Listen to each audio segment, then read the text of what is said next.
আসসালামু আলাইকুম গাইস, দেখতে পাচ্ছ আমরা সকাল সকালে সে কাজে লেগেছি। এই যে দেখতে পাচ্ছি এখানে মশলা আছে, এই যে এদিকে দুজন কাজ করছে, ওদিকেও মিস্ত্রি আছে।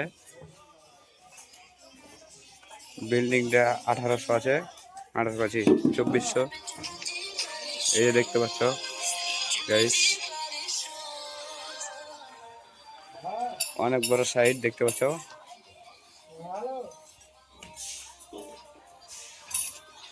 এই যে আর ওদিকে হচ্ছে, এদিকে দুটো মিস্ত্রি কাজ করছে দেখতে পাচ্ছ গাইস। এই যে দিকটা হবে, আর এটা আজকে লিন্টন থামাল হয়ে গেল। আর এটা হচ্ছে আজকে লিন্টন থামাল।